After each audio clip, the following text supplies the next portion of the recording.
Agora, partindo para o assunto da semana passada, senhor presidente,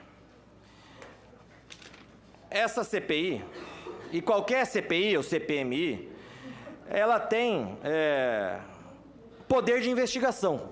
Isso está na nossa Constituição Federal, aqui no artigo 58, parágrafo 3º, já foi decidido inúmeras vezes pelo próprio STF, está no nosso regimento, ou seja, CPMI e CPI têm poder de investigação, isso é um fato.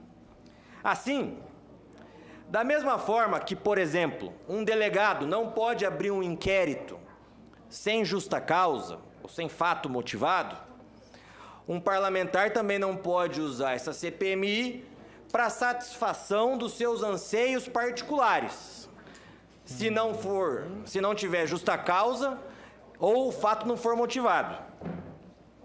Mas o caso concreto, e eu fiz essas duas premissas porque eu quero falar sobre esse caso concreto, é o seguinte: o deputado Alexandre Frota protocolou na Polícia Federal e protocolou nessa comissão este requerimento que está em minhas mãos, pedindo a quebra de sigilo de alguns perfis que se utilizam de pseudônimos no Twitter. Veja bem,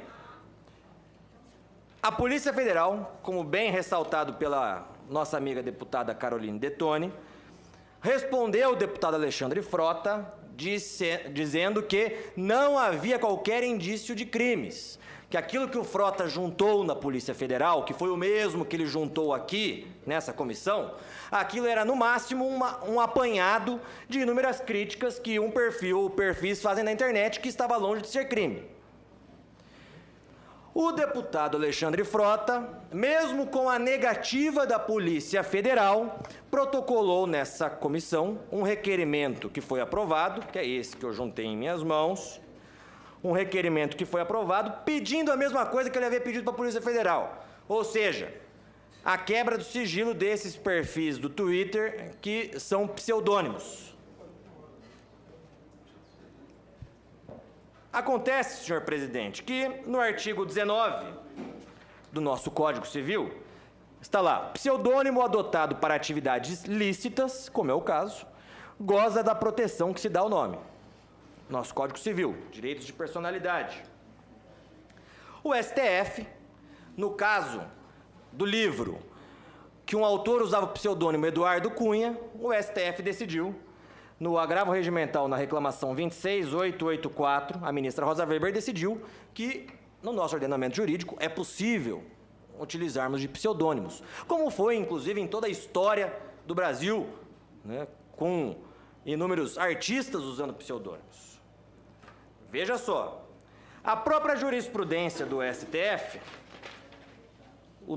a nossa Suprema Corte, já decidiu que as CPIs, no desempenho de seus poderes de investigação, estão sujeitas às mesmas normas e limitações que incidem sobre os magistrados, quando no exercício de igual prerrogativa. Ou seja, as normas que incidem sobre os magistrados também incidem para nós, deputados e senadores membros dessa CPI.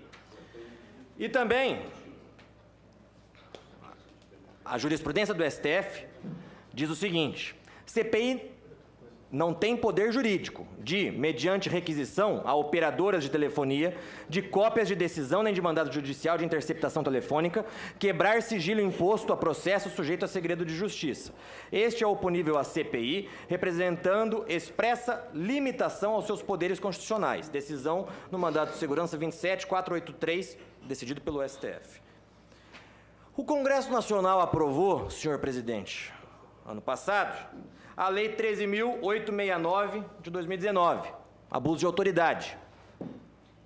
Está aqui, foi aprovado. Votei contra, mas foi aprovado. É uma lei válida. No artigo 2º da Lei de Abuso de Autoridade, diz que ela é válida para os membros do Poder Legislativo. Ora, a atuação do deputado Alexandre Frota nessa comissão nada mais é, e está marcado em toda a sua presença nessa comissão, do que um abuso de autoridade.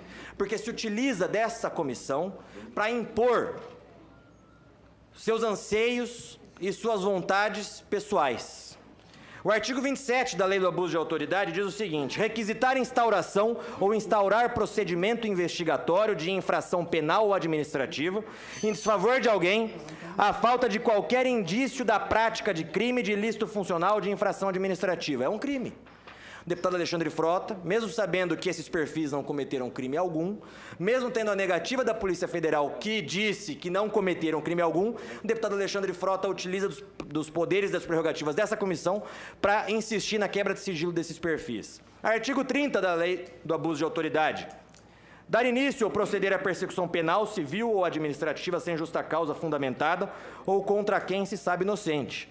Ou seja, um outro dispositivo da Lei do Abuso de Autoridade que incide exatamente na conduta do deputado Alexandre Frota, nessa comissão que, inclusive nas reuniões passadas, disse que o objetivo dele aqui era esse mesmo, que não queria investigar Deep Web, que não queria investigar mais nada, que só queria perseguir quem o critica na internet. Que na prática é esse o objetivo dessa CPI. Que, infelizmente, alguns deputados e alguns senadores utilizam essa CPI para, como o deputado Alexandre Frota, perseguir quem o critica na internet. Então, quero deixar aqui registrado que estamos finalizando uma representação perante o Procurador-Geral da República, solicitando que o deputado Alexandre Frota seja enquadrado na Lei de Abuso de Autoridade pelas condutas que eu narrei agora há pouco, porque essa comissão ela também tem responsabilidades. Como eu disse, nas próprias decisões do STF, aquilo que é válido para os magistrados também é válido para a gente. A gente não pode, como membro da comissão, utilizar essa comissão ao nosso bel prazer. Investigar quem a gente quer que seja investigado, sem prova, sem justa causa, sem nada, que é o que o deputado Alexandre Frota frequentemente tem feito. Então,